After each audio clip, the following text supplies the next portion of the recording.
মুফাসসিরিনে কেরাম লেখেন ওয়ায়ালামু মা ফিল আরহাম, শুধু 4 মাসের পরের বিষয় না, যখন বাবার মেরুদণ্ড থেকে এই বীর্যটা মাতৃগর্ভে গেল, তখন এই বীর্যটা দিয়ে কি তৈরি হবে সেটাও আল্লাহ জানেন। তৈরি হয় নাই, মাত্র সবে মাত্র বাবার মেরুদণ্ড থেকে বীর্যটা মায়ের মাতৃগর্ভে বাচ্চাদানি রেহেমে গেল, তখনও আল্লাহ জানেন এই বীর্যটা দিয়ে কি ছেলে মেয়ে তৈরি করা হবে, ছেলে তৈরি করা হবে নাকি মেয়ে তৈরি করা হবে, এটা কে জানেন? আল্লাহ জানেন। এটা দুনিয়া আর কেউ বলতে পারে না। 1 নম্বরে ইলম কিয়ামতের, 2 নম্বর হলো বৃষ্টি অবতীর্ণ হওয়ার ইলম, 3 নম্বর বাচ্চাদানিতে মায়ের গর্ভে কি রয়েছে এটাও একমাত্র আল্লাহ ভালো জানেন। 4 নম্বর ওয়ায়ালামু মা ফিল আরহাম ওয়া মা তাদরি নাফসুম মাযা তাকসিবু গাদাম, মানুষ আগামীকাল কি খাবে, কি পরিধান করবে এটাও মানুষ জানে না। মানুষ কোথায় খাবে, কি উপার্জন করবে, কি ভোগ করবে, কি ভোগ করবে না, কি দুর্ভোগ তার জীবনে আসবে, কি অন্যায় অত্যাচার জুলুম তার উপরে নেমে আসবে, এগুলো মানুষ জানে না, মানুষ বলতে পারে না। দেখেন আজকে পর্যন্ত সব ঠিক আছে, হঠাৎ করে দেখেন এরকম হয়, কালকে তার ব্যবসার মধ্যে একটা দোষ নেমে আসে, ব্যবসার মধ্যে বাণিজ্য ভালো হয় না, বেচা কেনা হয় না, হঠাৎ সব কিছু ঠিক ছিল কিন্তু হঠাৎ কেন জানি একটু এলোমেলো হয়ে যাচ্ছে। চাকরি বাকরি সব ঠিক আছে, হঠাৎ দেখা যায় ছোট্ট একটা বিষয় নিয়ে এই চাকরির মধ্যে ঝামেলা তৈরি হয় কিনা এরকম। তো এগুলো আসলে আল্লাহর তরফ থেকে হয়। বান্দা কি খাবে না কি খাবে, বান্দা কোথায় চাকরি করবে, বান্দা কোন ব্যবসা করবে কোন ব্যবসা করবে না, এটা একমাত্র কে নির্ধারণ করেন? আল্লাহ নির্ধারণ করেন, আল্লাহ জানেন। এই হলো 5টা ইলম, 4টা ইলম। 5 নম্বর ইলম আল্লাহ পাক বলতেছেন ওয়ামা তাদরি নাফসুম মাযা তাকসিবু গাদাম ওয়ামা তাদরি নাফসুম বিআই আরদিন তামুত, মানুষ কোন জমিনে মরবে, বাংলাদেশের মাটিতে মরবে নাকি ইন্ডিয়ার মাটিতে মরবে, আমেরিকার মাটিতে মরবে নাকি ফ্রান্সের মাটিতে মরবে, মালয়েশিয়ার মাটিতে মরবে নাকি অন্য কোনো মাটিতে মরবে, এটাও একমাত্র আল্লাহ রব্বুল আলামিন জানেন। কোন মাটিতে বান্দার ইন্তেকাল হবে, কোন জায়গায় ইন্তেকাল হবে, কোন জায়গায় কাফন দাফন হবে, এটা কে জানেন? এটা একমাত্র আল্লাহ রব্বুল আলামিন জানেন। বর্তমান বিশ্বে ক্যামেরায় সংরক্ষণ করে রাখা, মোবাইলে সংরক্ষণ করা, যেটাকে একজন মানুষ আয়নার সামনে দাঁড়ালে যেমনভাবে তার প্রতিচ্ছবিটা ফুটে উঠে, এটা জায়েজ কিনা এই ব্যাপারে উলামায়ে কেরামের মধ্যে 2টা মত। বর্তমান বিশ্বের যুগশ্রেষ্ঠ একজন আলেম আল্লামা তাকি উসমানী সাহেব দামাত বরকাতুহুল আলিয়া, তার ফতোয়া হলো মোবাইলে ছবি ধারণ করা, যে পর্যন্ত না এটাকে পেন্ট করা হবে, যে পর্যন্ত না এটাকে বের করা হবে, এতটুকু পর্যন্ত এটা জায়েজ আছে। এরপরও সতর্কতা অবলম্বন করা ভালো, বিনা প্রয়োজনে ওঠানোর প্রয়োজন নাই, জরুরত ছাড়া এটা না করাটাই ভালো। আর ছবি একে ধারণ করে বাসায় রাখা, ঘরে রাখা, যেটা নবীজির যুগে ছিল, এটা একবারে বিল ইত্তেফাক এটা হারাম। দ্বিতীয় মাসআলা হলো ভিডিও করার মাসআলা। কোন জিনিসটা ভিডিও করা হালাল, কোন জিনিসটা ভিডিও করা হারাম। উলামায়ে দেওবন্দের ফতোয়া, দারুল উলুম দেওবন্দের ফতোয়া, বাংলাদেশের হাটহাজারী মাদ্রাসার ফতোয়া, মারকাজুদ দাওয়ার ফতোয়া, দারুল ইফতা, যতগুলো সারা বিশ্বে উল্লেখযোগ্য ফতোয়া বিভাগ রয়েছে, সবগুলো থেকে ফতোয়ার সার নির্যাস খুলাসা কথা হলো, যেই বিষয় বাস্তবে দেখা হারাম ওই বিষয়ের ভিডিও দেখা হারাম, ভিডিও করা হারাম। যেই বিষয় বাস্তবে দেখা হারাম ওই বিষয়ের ভিডিও করা হারাম, ওই বিষয়ের ভিডিও দেখা হারাম। যেই বিষয়টা বাস্তবে দেখা মাকরুহ ওই বিষয়টা ভিডিও করাও মাকরুহ, ওই বিষয়ের ভিডিও দেখাও মাকরুহ। যেই বিষয়টা বাস্তবে জায়েজ ওই বিষয়টা ভিডিও করাও জায়েজ, দেখাও জায়েজ। যেই বিষয়টার বাস্তবে সওয়াবের কাজ রয়েছে ওই বিষয়ের ভিডিও করা এবং এটাকে প্রচার প্রসার করাও সওয়াবের কাজ। এই জন্য এখন থেকে অনেক দিন আগ থেকে আমরা দেখতে পাই মক্কা মদিনায় লাইভ চলতেই থাকে। ইমাম সাহেব নামাজ পড়াচ্ছেন, তারাবি পড়াচ্ছেন, তো এটা লাইভ হচ্ছে, এবং লাইভ হচ্ছে, ক্যামেরা হচ্ছে, এটা 1টা 2টা না, বহু ক্যামেরা হচ্ছে, সারা বিশ্বে প্রচার প্রসার হচ্ছে। আপনারা বলেন যদি এটা না জায়েজ হতো তাহলে কি মসজিদে হারামের মতো জায়গাতে এই যোগ্য উলামায়ে কেরাম থাকতে ওনারা কেউ অনুমতি দিতেন যে এখানে ক্যামেরা বসানো হোক? আপনারা বলেন, অনুমতি দিতেন? এটা জায়েজ বিধায় এটা সব জায়গায় হচ্ছে। তো প্রয়োজন, এখন এটা প্রয়োজন দেখা দিয়েছে। আসলে মানুষ অনলাইনমুখী হয়ে গেছে, অনলাইনে এখন মানুষ বয়ান চাচ্ছে, বয়ান শুনতে চায়। আর এটা দরকার, অনলাইনে যখন বয়ান বেশি বেশি করে আপলোড হবে যাবে, তখন মানুষ অটোমেটিক গান বাজনা শোনা থেকে বিরত থাকবে। এই জন্য এটার ব্যাপারে হয়তো কারো বর্তমান বিশ্বে তো আর কারো দিলের ভিতরে প্রশ্ন জাগার কথা না। যদি কারো দিলের ভিতরে এই প্রশ্নটা জাগে, এই প্রশ্নের উত্তরটা আপনাদেরকে কোরআন সুন্নাহ ভিত্তিক, মাসআলা ভিত্তিক দিলাম। আশা করি ইনশাল্লাহ সবারই বোধগম্য হয়েছে। আমি এখানে আসার পর থেকেই বহু মিডিয়ার বাইরে আসতেছে, হুজুর আপনার জুমার বয়ানটা রেকর্ড করে একটু স্যার বই আশেপাশে বাউনিয়া থেকে আসছে, কালসি থেকে আসছে, যারা এই কাজগুলো করে ব্যবসার সাথে জড়িত, একটু অনুমতি যদি দেন ভিডিওটা করব, আমরা ভিডিও করে এগুলো ইউটিউবে দিব, মানুষ শুনবে, জনগণ শুনবে। আসলে আমি 2 বছর যাবৎ এইগুলোর অনুমতি দিতেছি না। তো এখন আমার কাছে মনে হইতেছে বাস্তব যুগটা যেভাবে আগাইতেছে এগুলোর দরকার। এই জন্য নির্বিশেষে সিদ্ধান্ত নিলাম যে মুসল্লি ভাইদের যদি কোনো আপত্তি না থাকে তাহলে ভিডিও করলে তো অসুবিধা নাই। আপনাদের কোনো আপত্তি নাই তো? জোরে বলেন, আপত্তি নাই তো? আল্লাহ, আমি আপনাদের সামনে কোরআনুল কারীম থেকে যে আয়াত তেলাওয়াত করেছি, ওই আয়াতের আলোকে, হাদিসের আলোকে কিছু কথা আপনাদের সামনে পেশ করব ইনশাল্লাহ।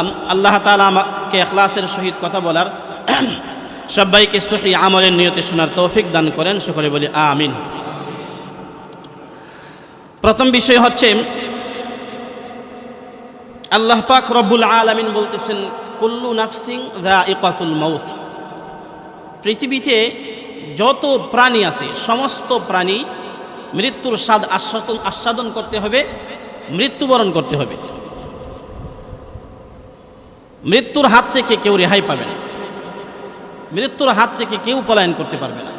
তাই আল্লাহ পাক আরেক আয়াতে বলতেছেন, সূরাতুল জুমআর এক আয়াতে বলতেছেন, قل إن الموت الذي تفرون منه فإنه ملاقيكم ثم تردون إلى عالم الغيب والشهادة فينبئكم بما كنتم تعملون। হে নবী, আপনি বলে দিন, তোমরা যেই মরণ থেকে, যেই মৃত্যু থেকে পলায়ন করতেছো, এটা থেকে তোমরা পলায়ন করে থাকতে পারবে না। অবশ্যই মৃত্যু তোমাদেরকে একদিন গ্রাস করবে, তোমাদের কাছে একদিন মৃত্যু আসবে, এর থেকে তোমরা পরিত্রাণ পাবে না, বাঁচতে পারবে না। কেন মৃত্যু দিবেন আল্লাহ? ফায়ুনাব্বিউকুম বিমা কুনতুম তা'মালুন, যেন আল্লাহ তোমাদেরকে অবগত করতে পারেন, জানাইতে পারেন তোমরা কি কি আমল করেছো, ভালো আমল কি করেছো, মন্দ আমল কি করেছো, যেন আল্লাহ পাক এটা জানাইতে পারেন। এই জন্য আল্লাহ পাক মানুষকে মৃত্যু দিবেন। মৃত্যুবরণ করা এটা অনিবার্য একটা বিষয়, অবশ্যম্ভাবী একটা বিষয়, অবশ্যই সেটা আসবে, কেউ এর থেকে রেহাই পাবে না। কিন্তু এখানে কিছু বিষয় জানার দরকার। এর মধ্যে একটা বিষয় হলো, মৃত্যু, মরণ এটা কিভাবে হয়? বদকারের মরণ হয় কিভাবে? নেককারের মরণটা হয় কিভাবে? মানুষ হয়তো বদকার অথবা নেককার। নেককারের মরণটা কিভাবে হয়? বদকারের মরণটা কিভাবে হয়? মানুষের রূহ কিভাবে বের করা হয়? আর মানুষের বাহিরে যত প্রাণী আছে, যত কিছুই রয়েছে, এগুলোর প্রাণ কিভাবে বের করা হয়? এই বিষয়গুলো একটু আমাদের খোলাসাভাবে জানা দরকার, বিস্তারিত জানা দরকার। এজন্য আলোচনাটা বোঝার সুবিধার্থে, আমরা স্মরণ রাখার সুবিধার্থে প্রথম দিকেই আলোচনা করব। প্রথম পয়েন্টের আলোচনা হলো, মানুষ ব্যতীত, মানুষ ছাড়া যত প্রাণী আছে, সমস্ত প্রাণীর যেমন জীবন আছে এরকম প্রাণী মরতে হয়। মানুষের বাহিরে যত প্রাণী আছে সব প্রাণীগুলো মরতে হয়, কিন্তু তাদের জানটা কবজা করেন মালাকুল মউত আজরাইল না, বরং তাদের রূহটা যখন তাদের জিকির বন্ধ হয়ে যায় তখন অটোমেটিক তাদের জীবন শেষ হয়ে যায়। তাদের যখন জিকির আল্লাহ নামের তাসবিহ বন্ধ হয়ে যায় তখন অটোমেটিক তাদের রূহ চলে যায়, অটোমেটিক তারা ইন্তেকাল করে। এটার পক্ষে কোরআনুল কারীম থেকে আপনাদের সামনে 5টা দলিল পেশ করতেছি। কয়টা দলিল? 5টা দলিল।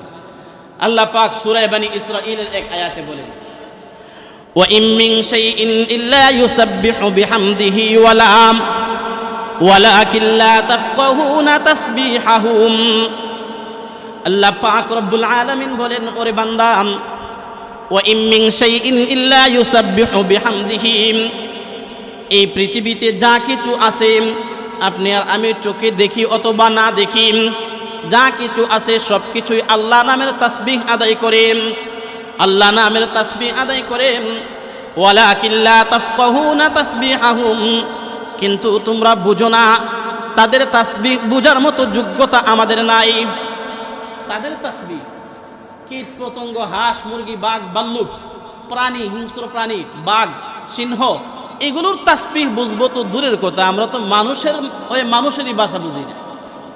বাংলাদেশের মানুষ আমেরিকার ভাষা বুঝি না, আমেরিকার মানুষ বাংলাদেশের ভাষা বুঝে না, ঢাকার মানুষ সিলেটের ভাষা বুঝে না, সিলেটের মানুষ ঢাকার ভাষা বুঝে না, চট্টগ্রামের মানুষ সিলেটের ভাষা বুঝে না, চট্টগ্রামের মানুষ সিলেটের ভাষা বুঝে না, সিলেটের মানুষ চট্টগ্রামের ভাষা বুঝে না।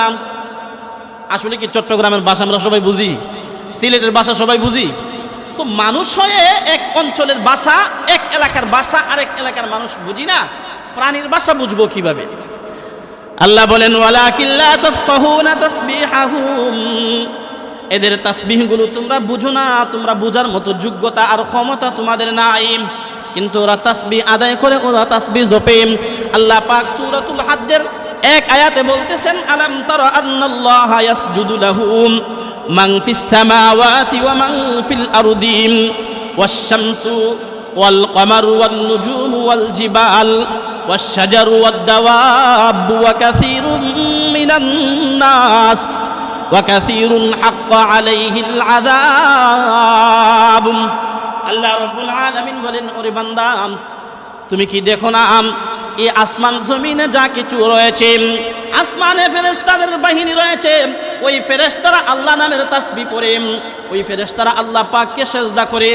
আয়াতের ব্যাখ্যায় মুফাসসিরিনে কেরাম লেখেন, ফেরেশতাদের একটা জামাত সব সময় দাঁড়ানো অবস্থায় আল্লাহ নামের তাসবিহ পাঠ করতেছে, ফেরেশতাদের একটা জামাত সব সময় রুকু করা অবস্থায় আল্লাহ নামের তাসবিহ পাঠ করতেছে, ফেরেশতাদের একটা জামাত সব সময় সিজদারত অবস্থায় আল্লাহ নামের তাসবিহ পাঠ করতেছে। আল্লাহ বলতেছেন, আলাম তারা আন্নাল্লাহা ইয়াসজুদু লাহু মান ফিস সামাওয়াতি ওয়া মান ফিল আরদি, আসমানের বাসিন্দারা আল্লাহ পাককে সিজদা করে, আল্লাহ পাকের তাসবিহ পাঠ করে। জমিনের বাসিন্দারা, জমিনে যারা আছে সবাই, শুধু মানুষ না, গাছপালা তরুলতা সহকারে সব প্রাণীগুলো আল্লাহ নামের তাসবিহ আদায় করে। এমনকি আল্লাহ বলতেছেন, ওয়াশ শামসু, সূর্যটাও আল্লাহ পাককে সিজদা করেন, সূর্য আল্লাহ নামের তাসবিহ পাঠ করেন। ওয়াল কমার, চাঁদও আল্লাহ নামের তাসবিহ পাঠ করেন। ওয়াশ শামসু ওয়াল কমারু ওয়ান নুজুম, তারকারাজিও আল্লাহ নামের তাসবিহ পাঠ করেন। ওয়াল জিবাল, পাহাড় পর্বত আল্লাহ নামের তাসবিহ পাঠ করেন। ওয়াদ দাওয়াবু, চতুষ্পদ জন্তু ছোট হোক বড় হোক সবগুলো আল্লাহ নামের তাসবিহ পাঠ করেন। ওয়া কাসীরুম মিনান নাস, এবং মানুষদের থেকে অধিকাংশ মানুষ সবাই না, এই জন্য আল্লাহ সকল মানুষ বলেন না, ওয়ান নাসু জামিআন বলেন নাই, মানুষদের থেকে কিছু মানুষও আল্লাহ নামের তাসবিহ পাঠ করেন। তাহলে এই আয়াত দ্বারাও বোঝা যায় মানুষের বাহিরে যত প্রাণী রয়েছে সমস্ত প্রাণীরা আল্লাহ নামের তাসবিহ আদায় করতেছে। এক নাম্বার দলিল হলো সূরাতু বনী ইসরাঈলের, দুই নাম্বার হলো সূরাতুল হজ্জের মধ্যে আল্লাহ বলতেছেন সূর্য গ্রহ নক্ষত্র সবকিছু আল্লাহ নামের তাসবিহ পাঠ করে, আল্লাহ পাককে সিজদা করে। তিন নাম্বার আল্লাহ পাক রব্বুল আলামিন বলতেছেন, কুল্লুন ক্বাদ আলিমা সালাতাহু ওয়া তাসবিহাম, কুল্লুন আই কুল্লুল মাখলুকাত, আমি আল্লাহ যা কিছু বানিয়েছি, যত কিছু সৃষ্টি করেছি, সমস্ত প্রাণীরা নিজেদের তাসবিহ কি, কোন নামে আল্লাহকে স্মরণ করতে হবে, কোন নামে তার নামাজ আদায় করতে হবে, সমস্ত প্রাণীরা তাদের তাসবিহাত গুলো ভালোভাবে জানে। কয়টা আয়াত গেল? 4টা গেল। ওয়া ইম মিন শাইইন ইল্লা ইউসাব্বিহু বিহামদিহি একটা, আলাম তারা আন্নাল্লাহা ইয়াসজুদু দুইটা, আর একটা হলো কুল্লুন ক্বাদ আলিমা সালাতাহু ওয়া তাসবিহা, এই হলো তিনটা। 4 নম্বরে আল্লাহ পাক রব্বুল আলামিন বলতেছেন সুম্মা কাসাত কুলুবুকুম মিন বা'দি যালিকা ফাহিয়া কাল হিজারাতি আও আশাদ্দু কাসওয়াম ওয়া ইন্না মিনাল হিজারাতি লামা ইয়াতাফাজ্জারু মিনহুল আনহার। আল্লাহ পাক রব্বুল আলামিন বলেন জড় পদার্থ যেটাকে আমরা জড় পদার্থ বলি পাথর, এই পাথরটাকে আমি আল্লাহ সৃষ্টি করেছি। এই পাথরটা হলো 3 প্রকার। সূরাতুল বাকারার আয়াত 1 নাম্বার পাথর আল্লাহ বলেন ওয়া ইন্না মিনহা লামা ইয়াতাফাজ্জারু মিনহুল আনহার। 1 নাম্বার পাথর হলো যেই পাথর থেকে নদ নদী নহর প্রবাহিত হয়, নদ নদী নহর প্রবাহিত হয়। 2 নাম্বার পাথর হলো লামা ইয়াতাফাজ্জারু মিনহুল আনহার, পাথর যেই খনিতে থাকে, যে পাহাড়ের উপরে, যেই পর্বতের উপরে পাথর থাকে, ওই পাথরগুলোর মাঝখানে কিছু কিছু পাথর এরকম আছে আল্লাহর ভয়ে অটোমেটিক ফেটে যায়। ফেটে যাওয়ার পরে এই পাথর থেকে পানি বের হয়, এই পানি থেকে ঝর্ণা তৈরি হয়, এই পানি থেকে ঝর্ণা তৈরি হয়। আল্লাহ বলতেছেন ওয়া ইন্না মিনহা লামা ইয়াহবিতু মিন খাশিয়াতিল্লাহ, আর কিছু পাথর এরকম রয়েছে যেই পাথরগুলো আল্লাহর ভয়ে পাহাড়ে ঝুলন্ত থাকতে পারে না, সব পাথরগুলোর সাথে একসাথে থাকতে পারে না, আল্লাহর ভয়ে খসে পড়ে যায়। কিছু পাথর এরকম রয়েছে। তাহলে জড় পদার্থ পাথর এটাও আল্লাহকে ভয় করে, এটারও নিজস্ব ভাষা রয়েছে, যেই ভাষা দিয়েছে আল্লাহ নামের তাসবিহ আদায় করে। আল্লাহর এক আয়াতে বলতেছেন আশ-শামসু ওয়াল কমারু বিহুসবান, এই সূর্য আর এই চাঁদ আল্লাহ পাককে সিজদা করতেছে।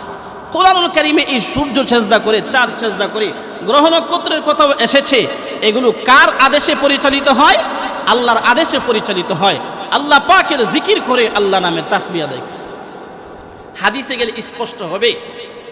হযরতে সুলাইমান আলাইহিস সালাম, সূরাতুন নামলের আয়াতটা শোনাই। হযরতে সুলাইমান আলাইহিস সালামকে আল্লাহ পাক পাখির ভাষা বোঝার যোগ্যতা দিয়েছিলেন। এই যোগ্যতা কিন্তু সবার হয় না। পাখির ভাষা বোঝার যোগ্যতা সবার হয়, বাতাসের ভাষা বোঝার যোগ্যতা সবার হয়। সুলাইমান আলাইহিস সালামকে আল্লাহ পাক এই যোগ্যতা দিয়েছিলেন। এই জন্য সূরাতুন নামলের মধ্যে আল্লাহ পাক বলতেছেন সুলাইমান আলাইহিস সালাম তার উম্মতকে, তার জাতিকে লক্ষ্য করে বলেন ইয়া আইয়ুহান নাসু উল্লিমনা মানতিকাত তায়র ওয়া উতিনা মিন কুল্লি শাইইন ইন্না হাযা লাহুয়াল ফাদলুল মুবিন। সুলাইমান আলাইহিস সালাম মানুষকে লক্ষ্য করে বলতেছেন হে মানব জাতি, আমাকে আমার রব, আমার রব্বুল আলামিন মানতিকাত তায়র, পাখির ভাষা বোঝার যোগ্যতা দিয়েছেন। পাখির ভাষা আমি বুঝতে পারি, পিপিলিকার ভাষা বুঝতে পারি, হুদহুদ পাখির ভাষা বুঝতে পারি।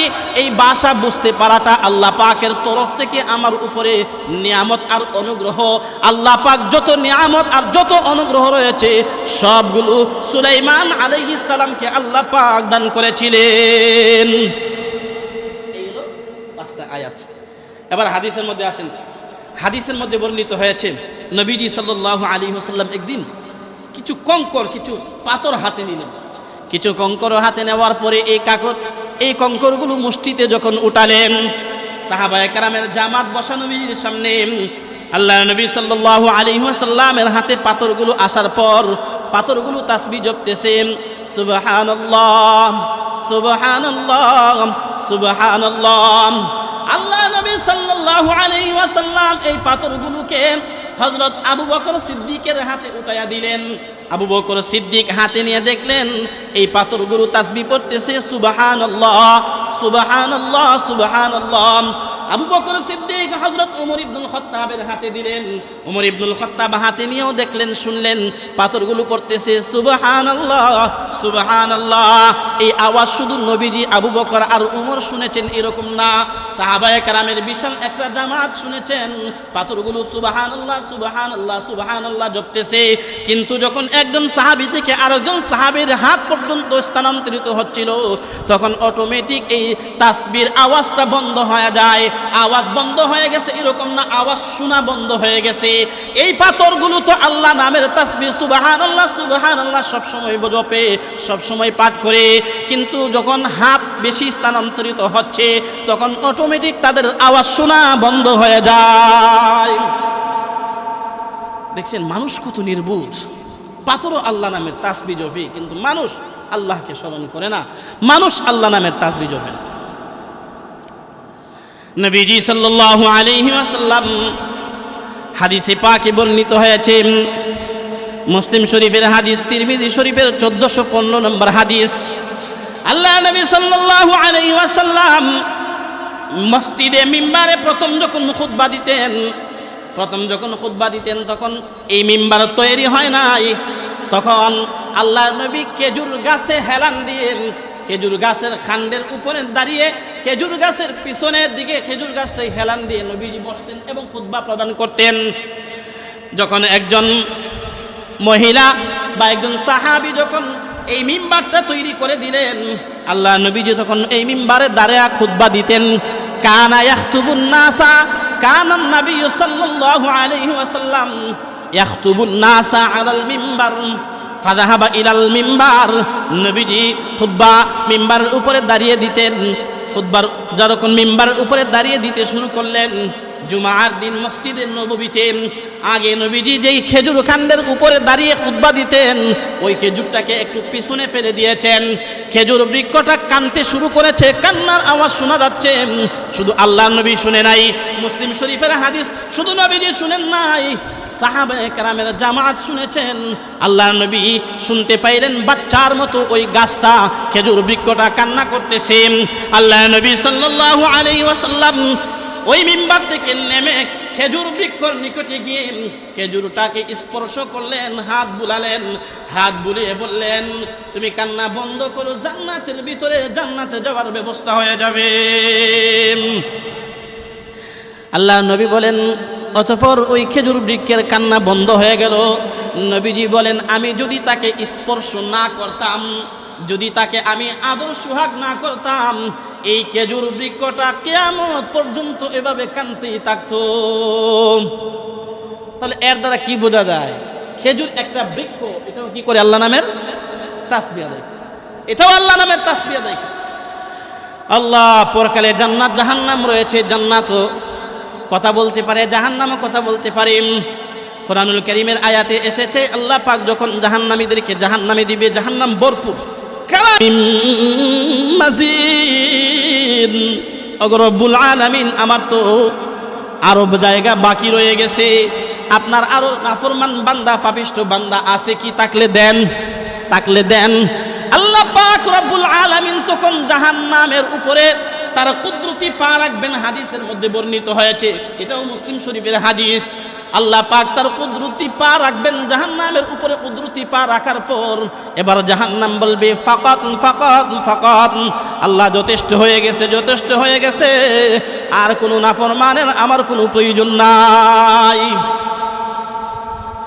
খাকু আবাদ আব আতশ বান্দা আন্দম, খাকু আবাদ আব আতশ বান্দা আন্দম, বামানো তু মুর্দা বা হক জিন্দা আন্দম, বামানো তু মুর্দা বা হক জিন্দা আন্দম। আগুন, মাটি, পানি, বাতাস, এরাও আল্লাহর বান্দা, এরাও আল্লাহ নামের তাসবিহ আদায় করে। আল্লাহ পাক যা চান তা করতে পারেন, আল্লাহ পাকের ক্ষমতার বাহিরে কোনো কিছু না। কাদিরে কুদরত দারি হর চেখাহি আকনি, কাদিরে কুদরত দারি হর চেখাহি আকনি, মুর্দারাতু জান বখশি জিন্দা রাবে জাকুনি, মুর্দারাতু জান বখশি জিন্দা রাবে জাকুনি। আল্লাহ পাক ইচ্ছা করলে মৃতকে জীবিত করতে পারেন, জীবিতকে মৃত করতে পারেন, জীবনকে আল্লাহ পাক মৃত্যু দিতে পারেন। এক কথাই বলতে গেলে এতগুলো দলিলের আলোকে আমরা জানতে পারলাম, বুঝতে পারলাম, এই পৃথিবীতে মানুষ সারা যা আছে সবগুলো আল্লাহ নামের তাসবিহ আদায় করে, সবগুলো আল্লাহ নামের তাসবিহ আদায় করে। শুধু মানুষ ইবাদত করে, শুধু মানুষ নামাজ পড়ে, জিকির তাসবিহ করে এরকম না। এই মানুষের বাহিরে যত প্রাণী আছে সমস্ত প্রাণী আল্লাহ নামের তাসবিহ আদায় করে।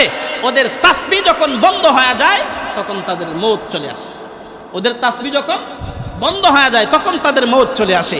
কিন্তু বান্দার উপরে আল্লাহ পাকের নিয়ামত, আল্লাহ পাকের দয়া আর অনুগ্রহ, আল্লাহর নিয়ামত খাচ্ছে, পরিধান করতেছে, আল্লাহর নিয়ামত ভোগ করতেছে, আল্লাহ নামের তাসবিহ জপে না, কিন্তু বান্দা আল্লাহকে পাকড়াও করে না, বান্দা আল্লাহকে মৃত্যু দেয় না, মরণ দেয় না, মওত দেয় না। কারণ তার জন্য মরণের সময়টা অবধারিত, অটোমেটিক তার মরণ হবে না, নির্ধারিত সময়ে মরণ হবে, নির্ধারিত আল্লাহর বাহিনী মালাকুল মওতের বাহিনীর মাধ্যমে তার মরণ হবে।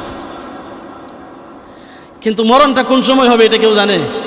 মরণটা কোন সময় হবে এটা কেউ জানে না। মরণটাকে আল্লাহ পাক উজ্জ্বল রেখেছেন। কেন? কারণ যদি মরণ এটা উজ্জ্বল না থাকতো, মরণের সময়টা যদি উজ্জ্বল না থাকতো, তাহলে আমরা যে যুগে এসে পড়ছি, আমি যদি জানতাম যে আমার মরণটা 40 সালের জানুয়ারির 1 তারিখে হবে, তাহলে এখন থেকে পাপ যা আছে যত কিছু করা লাগে সব করে ফেলত। সব করে 39 সনে এসে 1 মাস আগে ডিসেম্বর বা নভেম্বরে এসে যে আর 2 মাস সময় আছে মরে যাব, সুতরাং এই 2 মাসের মধ্যে ভালোভাবে প্রস্তুতি গ্রহণ করতাম, তাবলিগে বের হয়ে যেতাম, খানকায় যেতাম, পীর সাহেবের কাছে যেতাম, গিয়া মুরিদ হইয়া আল্লাহ আল্লাহ জপতাম, মসজিদ থেকে আর বের হইতাম না। হয়তো কিনা এরকম, এটা এরকম হইতো। এই জন্য আল্লাহ পাক মরণকে উজ্জ্বল রেখেছেন। মানুষ কখন মরবে, কোন জমিনে মরবে, কোথায় মরবে, এটা মানুষ জানে না। মানুষ কেন, কোন নবী জানে না, কোন পয়গম্বর জানে না, কেউ জানে না মরণ কোন সময় হবে, কখন হবে, একমাত্র কে জানেন? আল্লাহ সূরা লুকমানের এক আয়াতে বলতেছেন, ইন্নাল্লাহা ইনদাহু ইলমুস সাআম ওয়া ইউনাজ্জিলুল গায়থ ওয়া ইয়ালামু মা ফিল আরহাম। আল্লাহ পাক রব্বুল আলামিন বলেন, ওরে বান্দা, আমি রব্বুল আলামিনের কাছে 5টা ইলম রয়েছে। কয়টা ইলম? 5টা ইলম আল্লাহ পাকের কাছে। 1 নাম্বার, ইন্নাল্লাহা ইনদাহু ইলমুস সাআম, কিয়ামত কখন কায়েম হবে এই বিষয়টা একমাত্র কে জানেন? আল্লাহ জানেন। এটা দুনিয়ার কেউ জানে না। জিবরাইল আলাইহিস সালাম একদিন মানুষের আকৃতি ধারণ করে নবীজির সামনে এসে উপস্থিত। নবীজিকে এসে বলতেছেন, ওগো নবীজি, মাল ঈমান, ঈমান কাকে বলে? মাল ইহসান, ইহসান কাকে বলে? অনেক প্রশ্ন করেছেন। এর মধ্যে একটা প্রশ্ন করলেন, মাতাস সাআ, নবীজি কিয়ামত কখন কায়েম হবে, কিয়ামত কখন আসবে? কে প্রশ্ন করেছেন? জিবরাইল আলাইহিস সালাম। জিবরাইল আলাইহিস সালাম বললেন, মাতাস সাআ, নবীজি কিয়ামত কখন হবে? বুখারী শরীফের 50 নম্বর হাদিস। আল্লাহ নবী সাল্লাল্লাহু আলাইহি ওয়াসাল্লাম বলেন, মাল মাসউলু আনহা বিআলাম মিনাস সাইল। আল্লাহ নবী বলেন, সায়েল সওয়ালকারী, প্রশ্নকারী কিয়ামত সম্পর্কে যতটুকু জানে, যাকে জিজ্ঞাসা করা হয়েছে, অর্থাৎ নবীজি বুঝাইতে চান, ও জিবরাইল, তুমি আমাকে জিজ্ঞাসা করেছো কিয়ামত কখন হবে, তুমি যেমন ভাবে কিয়ামতের সময়টা জানো না, আমি নবীও তেমন ভাবে কিয়ামত কোন সময় হবে এটা আমি জানি না। এরপরে কিছু আলামত বলে দিয়েছে, কিন্তু কিয়ামত কখন হবে, কোন দিনে হবে, এটা কে ভালো জানেন? সুতরাং আপনারা যে ইউটিউবে এখানে সেখানে শুনেন এই মাহদী আলাইহিস সালামের জন্ম হয়ে গেছে, এই হয়তো 25 সালের ভিতরে 50 সালের ভিতরে মাহদী আবির্ভাব হবে, বিকশিত হবে, এগুলো ধারণামূলক কথা। মাহদী আলাইহিস সালাম আসা, কিয়ামত আসা, এগুলো একমাত্র কে ভালো জানেন? আল্লাহ পাক ভালো জানেন। 2 নাম্বার, 5টা ইলম হাদিসের মধ্যে বলা হয়েছে, এগুলো হলো মাফাতিহুল গায়ব, অদৃশ্যের চাবিকাঠি। এগুলো, এই 5টা ইলম একমাত্র আল্লাহর কাছে আছে। এর মধ্যে একটা হলো কিয়ামতের ইলম। 2 নাম্বার, ইন্নাল্লাহা ইনদাহু ইলমুস সাআ ওয়া ইউনাজ্জিলুল গায়থ, বৃষ্টি কখন অবতীর্ণ হবে, বৃষ্টি কখন আসবে, এটাও একমাত্র আল্লাহ জানেন। মেঘমালা সাজ করে, এরপরও বৃষ্টি আসে না, বৃষ্টি আসার কোনো অবকাশও থাকে না, বৃষ্টি আসার কোনো চিহ্ন ফুটে ওঠে না। বৃষ্টি কখন নাজিল হবে, কোন সময় নাজিল হবে, একমাত্র আল্লাহ ভালো জানেন। 3 নাম্বার, ওয়া ইয়ালামু মা ফিল আরহাম, মাতৃগর্ভে যা আছে, মায়ের উদরে কি আছে, ছেলে সন্তান রয়েছে নাকি মেয়ে সন্তান, এটা কে জানেন? আপনারা বলবেন, হুজুর এখন মানুষও জানে, আলট্রাসোনোগ্রাম করার মাধ্যমে মানুষ জানে না? মানুষ আলট্রাসোনোগ্রাম তো 4 মাস পরে ধরা পড়ে, ছেলে হবে না মেয়ে হবে সন্তান, নাকি 4 মাসের আগেও ধরা পড়ে? আমি জানি 4 মাস, 4 মাসের আগে আলট্রাসোনোগ্রামেও উঠে না ছেলে হবে না মেয়ে হবে। মুফাসসিরিনে কেরাম লেখেন ওয়া ইয়ালামু মা ফিল আরহাম,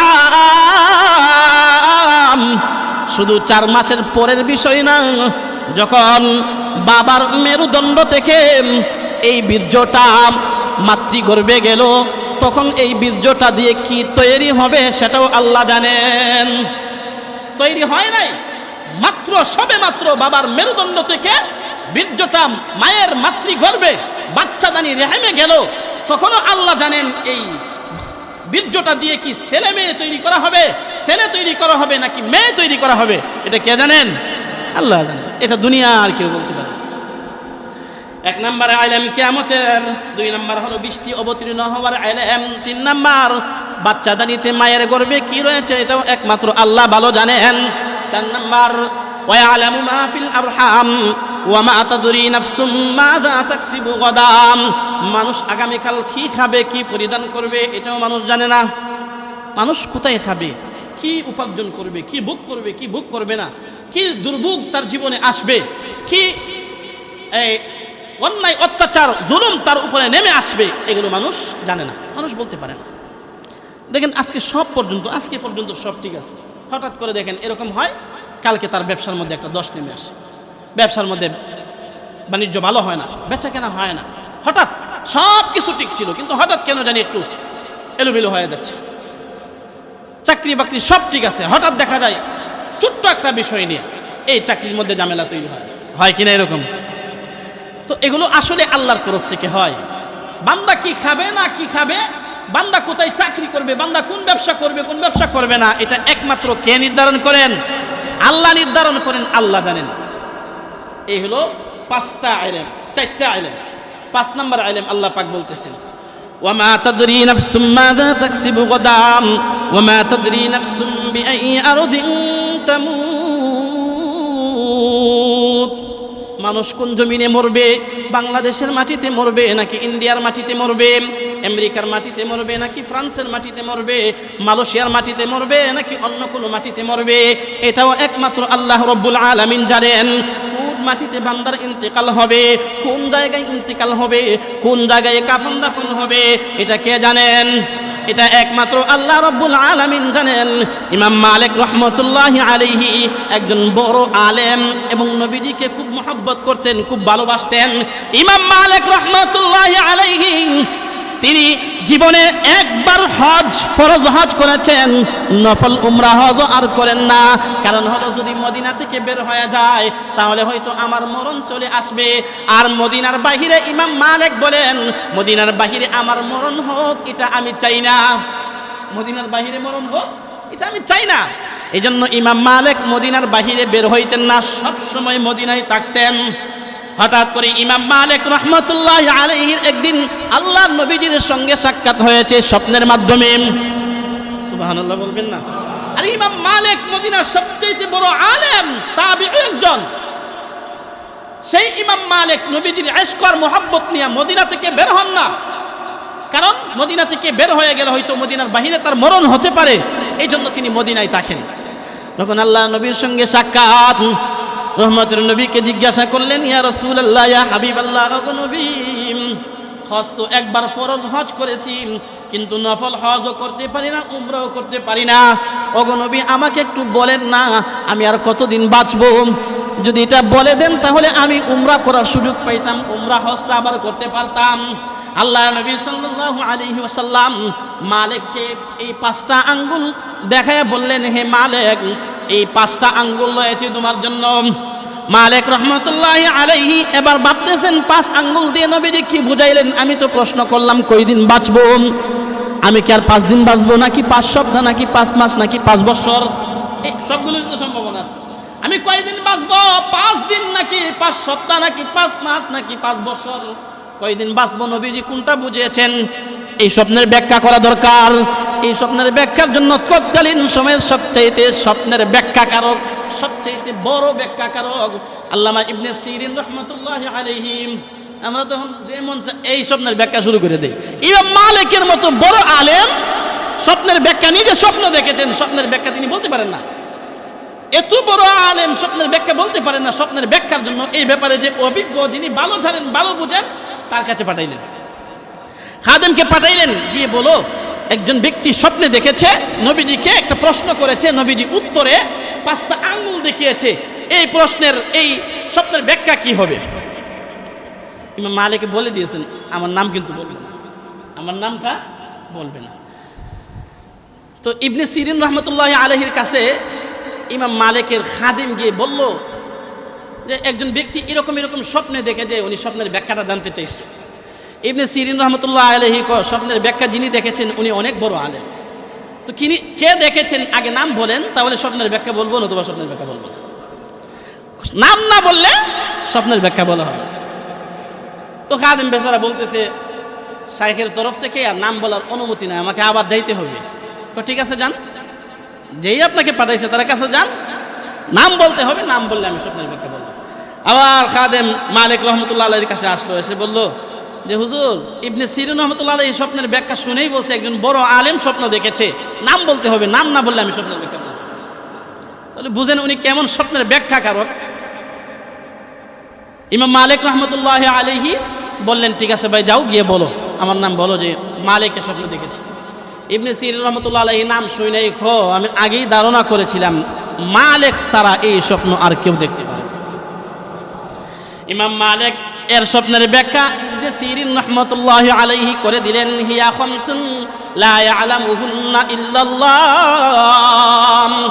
এগুলো হলো আঙ্গুল দিয়ে, 5টা আঙ্গুল দিয়ে আল্লাহ নবী সাল্লাল্লাহু আলাইহি ওয়াসাল্লাম 5টা এলেমের দিকে ইঙ্গিত করেছেন, যেই 5টা এলেম আল্লাহ পাক একমাত্র আল্লাহ জানেন, নবীও এই 5টা এলেমের সম্পর্কে বেখবর। নবীও এই 5টা এলেম জানেন না। ইমাম মালিক নবীজির কাছ থেকে জানতে চেয়েছিলেন কখন তার মরণ হবে, আল্লাহর নবীজি 5 আঙ্গুল দিয়ে বুঝালেন, হে মালিক কখন মরণ হবে এটা ওই এলেমের অন্তর্ভুক্ত, ওই 5টা জিনিসের অন্তর্ভুক্ত, সুতরাং তোমার মরণের সময়টা আমি নবীও বলতে পারবো। তাহলে মরণ কখন হবে এটা কে জানেন? একমাত্র আল্লাহ ভালো জানেন। কোন জমিনে হবে, কোথায় হবে এটা কে জানেন? আল্লাহ জানেন। এই আরেকটা ঘটনা এখন শোনাচ্ছি, এই ঘটনাটা আবার হাদিসের না, হাদিসেরও না, মসনবী শরীফে মাওলানা রুমি রহমতুল্লাহ আলাইহি উল্লেখ করেছেন শেয়ারের আকৃতিতে। ঘটনাটা হলো সুলাইমান আলাইহিস সালাম তার দরবারে, তার মজলিসে একজন ব্যক্তি বসা, আর আজরাইল আলাইহিস সালাম মানুষের আকৃতিতে, মালাকুল মউত মানুষের আকৃতিতে এসে ওই লোকটার দিকে, নির্দিষ্ট একটা ব্যক্তির দিকে চোখ রাঙ্গা করে তাকিয়েছে। তাকানোর ফলে সুলাইমান আলাইহিস সালামের কাছে ওই লোকটা এসে বলল, হুজুর পয়গম্বর সুলাইমান, আমি আর এই জমিনে থাকতে আমার ভালো লাগছে না, খুব অস্থিরতা লাগতেছে, আপনি আমাকে হিন্দুস্তানে পাঠিয়ে দেন। এই তখন তো আর এই হিন্দুস্তানের নাম ভারত বাংলাদেশ হয় না, পাকিস্তান হয়, হিন্দুস্তান তখন এটার নাম। আপনি আমাকে হিন্দুস্তানে পাঠিয়ে দেন, সুন্নাত এলাকায় পাঠিয়ে দেন, আমি এখানে গেলে মনে হয় ওই ব্যক্তির কাছ থেকে নিরাপদ থাকতে পারবো। সুলাইমান আলাইহিস সালাম তো আল্লাহ পাক তাকে বাতাসটার অনুগত করে দিয়েছিলেন, বাতাসটার কথা মানতো, এটা কোরআনুল কারীমে এসেছে। তো সুলাইমান আলাইহিস সালাম বাতাসকে আদেশ করলেন, হে বাতাস, তাকে মুহূর্তের ভিতরে সুন্নাত এলাকায় হিন্দুস্তানে পৌঁছিয়ে দাও। বাতাসের পক্ষে এটা সম্ভব কিনা? এটা সম্ভব। বাতাসকে আল্লাহ পাক এই ক্ষমতা দিয়েছেন। সুলাইমান আলাইহিস সালামকে আল্লাহ পাক বাতাসকে সুলাইমানের অনুগত করে দিয়েছেন, সুলাইমান আদেশ দিয়েছেন, ওই লোকটাকে মুহূর্তের ভিতরে সুন্নাত এলাকায় পৌঁছানো হলো। সেখানে গিয়ে হযরতে আজরাইল মালাকুল মউত আলাইহিস সালাম তার জান কবজা করলেন, সেখানে গিয়ে তার জান কবজা করেছে। পরে যখন হযরত সুলাইমান আলাইহিস সালামের সাথে আবার আজরাইলের সাক্ষাৎ হলো, তখন সুলাইমান পয়গম্বর আজরাইলকে জিজ্ঞাসা করলেন, ভাই মানুষের আকৃতিতে এসে আমার মজলিসে আমারই একজন অনুগামী ব্যক্তির দিকে এরকম চোখ রাঙ্গা করে চোখ বুলকিয়ে তাকাচ্ছিলে কেন? তখন আজরাইল বলতেছে, হে পয়গম্বর সুলাইমান, আমি তার জানটা প্রাণটা এই মুহূর্তে কবজা করার কথা, কিন্তু তার প্রাণটা বের করার এলাকা নির্ধারিত সুন্নাত এলাকায় হিন্দুস্তানে, কিন্তু লোকটা আপনার মজলিসে বসা, এই জন্য তার দিকে চোখ রাঙ্গা করে তাকিয়েছি। বয়সে আবেদন করেছে আপনাকে পাঠানোর জন্য, আপনি পাঠিয়ে দিয়েছেন, আমি মালাকুল মউত সেখানে গিয়ে তার জানটাকে কবজা করেছি। তাহলে মরণ কোথায় হবে এটা কে জানেন? আল্লাহ জানেন। মরণ যেখানে আছে সেখানেই হবে, এটা থেকে পলায়ন করার কোনো সুযোগ নাই। কোন সময় মরণ হবে এটাও কে জানেন? একমাত্র আল্লাহ ভালো জানেন। হ্যাঁ, ফেরেশতাদেরকে আল্লাহ পাক রব্বুল আলামিন 40 দিন আগে অবগত করেন। কয়দিন আগে? 40 দিন আগে জিবরাইল হযরত আজরাইলের বাহিনীকে 40 দিন আগে অবগত করেন, এই 40 দিনের ভিতরে আজরাইলের বাহিনীর মালাকুল মউতের কাজ হচ্ছে এই 40 দিনের ভিতরে তার যে জায়গায় মরণ হবে, যেখানে মরণ হবে, তাকে নিয়ে ওইখানে পৌঁছানো হবে। যার দরুন দেখবেন একজন মানুষ দেশে আসতে চায় না, কিন্তু কেন জানি এই মনে হইল এই 1 মাসের ভিতরে দেশে চলে আসে, দেশে এসে তার মরণ হয়। অনেক মানুষ বিদেশে যাইতে চায় না, এমনিতেই মনে হইল যাওয়ার জন্য কোনো বাধ্যবাধকতা সামনে চলে আসে, যার দরুন বিদেশের মাটিতে যায়, বিদেশের মাটির দিকে ইন্তেকাল করে। হয় কিনা এরকম? এই 40 দিনের ভিতরে ফেরেশতাদের দায়িত্ব হলো, ফেরেশতাদের কাজ হলো তার মরণ যেখানে হবে, যেই স্থানে হবে, ওই স্থানে নিয়ে বান্দাকে পৌঁছানো হবে। আল্লাহ, তাহলে আমরা মূল যে আলোচনা, এই 2টা পয়েন্টের আলোচনা শুনলাম, মূল যে ভূমিকাগুলো শুনলাম, মূল যে আলোচনা, বদকারের মরণটা কিভাবে হবে, নেককারের মরণ কিভাবে হবে, মরণের সময়, মৃত্যুর সময়ে বদকারের অবস্থা কি হয়, নেককারের অবস্থা কি হয়, রূহের জগতের অবস্থা কি হয়, এই যাবতীয় বিষয়গুলো ইনশাল্লাহ আমরা হরফান পুঙ্খানুভাবে আগামী জুমায় আলোচনা করব। আজকে যে কথাগুলো বললাম, এই কথাগুলোর উপরে আল্লাহ পাক আমাদের সবাইকে আমলের তৌফিক দান করেন, সকলে বলি আমিন। মাঝখান দিয়ে একটা কথা বলি, মরণ তো হবেই, কিন্তু খেলা দেখার সময়ে যদি মরণ হয়ে যায় তাহলে কি অবস্থা হবে? খেলাটা কিন্তু গত জুমায় বলেছি একবারে বিল ইত্তিফাক হারাম, বর্তমান প্রচলিত খেলাটা। খেলার 3টা সুরত, 3টা শর্ত সাপেক্ষে খেলা জায়েজ। একটা শর্ত হলো শরীয়ত লঙ্ঘন হবে এরকম কোনো বিষয় থাকতে পারবে না, শরীয়ত লঙ্ঘন হতে পারবে না। সুতরাং খেলা দেখতে গিয়ে, খেলা খেলতে গিয়ে যদি কারো আসরের নামাজ লঙ্ঘন হয়, যদি কারো মাগরিবের নামাজ লঙ্ঘন হয়, তাহলে ওই খেলা হারাম। সুতরাং খেলা দেখতে গিয়ে, খেলা খেলতে গিয়ে যদি কারো সতর দেখতে হয়, সতর বলতে হাঁটুর উপরের জায়গা, তাহলে এটা দেখাও হারাম, এটা খেলাটাও হারাম। আর যেই খেলার মাধ্যমে 1 নম্বর শর্ত হলো শরীয়তের লঙ্ঘন হতে পারবে না, 2 নম্বর শর্ত হলো ওই খেলার মাধ্যমে দুনিয়াবি কোনো উপকার থাকতে হবে, দুনিয়াবি কোনো উপকার থাকতে হবে। তো ফুটবল খেলা হোক, ক্রিকেট খেলা হোক, নিজে খেললে দুনিয়াবি একটা উপকার আছে, নিজে খেললে দুনিয়াবি একটা উপকার আছে। কিন্তু দেখেন সূক্ষ্ম থেকে সূক্ষ্ম বিষয়গুলো, একবারে খেলবেন না, খেলা যাবে না, সুস্বাস্থ্য রক্ষার জন্য, এটা বলতেছি না, কিন্তু সূক্ষ্ম বিষয়টার প্রতি একটু লক্ষ্য করলে আমরা এখান থেকে অনেক কিছু বের করতে পারি। যদি ফুটবল খেলাটা স্বাস্থ্য রক্ষার জন্য, শরীয়তের লঙ্ঘন না হয়, স্বাস্থ্য রক্ষার জন্য খেলা হয়, তাহলে এটা জায়েজ আছে। কিন্তু এখানে আদব আর বেয়াদবের একটা বিষয় আছে, আদব আর নিয়ম কানুনের একটা বিষয় আছে। ফুটবল এটা গোলাকার একটা জিনিস, এটা পা দিয়ে খেলা হয়। তো পায়ের জিনিসটা যখন হাতে লাগে তখন খেলার আইনে এটা অপরাধ কিনা? কথা বলেন। যখন পায়ের জিনিসটা হাতে লাগে তখন এই খেলার আইনে এটা অপরাধ। কিন্তু এই পায়ের জিনিসটা যদি মাথায় নেওয়া হয়, খেলার আইনে কি অপরাধ? বুঝেন নাই কথা? খেলার আইনে এটা অপরাধ না। ফুটবল খেলার আইনে ফুটবলটা, পায়ের খেলার জিনিসটা যদি হাতে লাগে এটা অপরাধ, কিন্তু যদি মাথায় লাগে এটা অপরাধ না। এটা তো একটা, যেই জিনিসটা পায়ে লাগবে এটা মাথায় লাগলে অপরাধে হবে না, আবার মুসলমান এটাকে নির্দ্বিধায় মাথায় লাগাবে, এটা মুসলমানের সভ্যতা আর মুসলমানের আদর্শ হতে পারে না। বুঝেন নাই কথাটা? তো যেই জিনিস পায়ে লাগে, পায়ে কি শুধু ফুটবলই লাগতেছে, বহু কিছুই তো পায়ে লাগে, জুতাও তো পায়ে লাগে। তো এই জুতা যদি মাথায় লাগানো হয় অপরাধ কিনা? বুঝেন নাই কথা? জুতা এটা যদি মাথায় লাগানো হয়, মাথায় লাগে কখনো, এটা ইসলামের দৃষ্টিতে এটা অপরাধ, এটা আদবের বহির্ভূত কাজ। তো ফুটবল খেলা এটা শরীয়ত সম্মতভাবে অনুমোদন থাকার পরেও, সুস্বাস্থ্য রক্ষার জন্য খেললেও আদব আর বেয়াদব কানুনের একটা, ইসলামিক কানুনের, ইসলামী শিষ্টাচারের বহির্ভূত একটা কাজ। না করতেছি না, খেলবেন না, মাথায় হের দিয়েন না, সুস্বাস্থ্য রক্ষার জন্য শরীয়তের লঙ্ঘন না করে খেলা যাবে। 3 নম্বর শর্ত হলো এই শরীয়তের লঙ্ঘন হবে না, এরপরে সুস্বাস্থ্য রক্ষা হবে। 3 নম্বর শর্ত হলো খেলা খেলতে গিয়ে যেন সংসারের কাজে ব্যাঘাত না ঘটে, যেন সংসারের কাজে ব্যাঘাত না ঘটে। কেন আমরা যখন খেলি, আমাদের কিছু ভাই বেড়াদাররা শুধু ফুটবল খেলাও না, লুডো খেলা খেলে কিনা, লুডো খেলা খেলে। এখানে অনেকগুলো খেলা আছে, এগুলোর নামও জানি না সবগুলো। তাস খেলা, এই যে তাস খেলা খেলতেছে, ক্রামবোর্ড খেলা খেলতেছে, দোকান লাগাই ফেলে। কাস্টমার আসছে, না এখন দোকান খুলবো না, খেলা খেলতেছি, হয় কিনা এরকম? তাহলে যেই খেলার মাধ্যমে সংসারের কাজে ব্যাঘাত ঘটতেছে, মুফাসসিরিনে কেরামের, শরীয়তের ফুকাহায়ে কেরামের সিদ্ধান্ত হলো যেই খেলার মাধ্যমে সংসারের কাজে ব্যাঘাত ঘটবে ওই খেলাও খেলা যাবে না। তাহলে লুডো খেলা, তাস খেলা, ক্রামবুট খেলা, আপনারা বলেন এটার দ্বারা দুনিয়ার কোনো ফায়দা আছে? সুস্বাস্থ্য রক্ষার কোনো বিষয় আছে? এক তো হচ্ছে সুস্বাস্থ্য রক্ষা হয় না, স্বাস্থ্য রক্ষার জন্য সেটা কোনো কাজে আসে না। 2 নম্বর হলো এর মাধ্যমে সংসারের কাজে ব্যাঘাত ঘটে।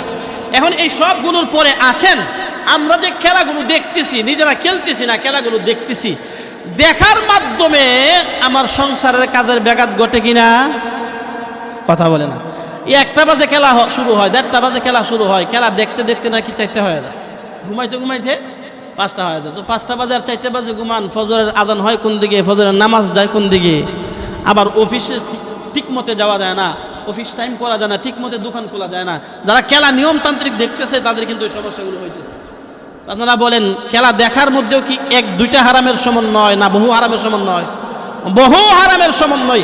এই বহু হারামের সমন্বয়ের বিষয়টা গুনাহের মধ্যে যখন আমি লিপ্ত থাকলাম, খুদা না খাস্তা, আল্লাহ না করুক, খেলা দেখা অবস্থায় যদি আমার মরণ হয় তাহলে আমার কি অবস্থা হবে?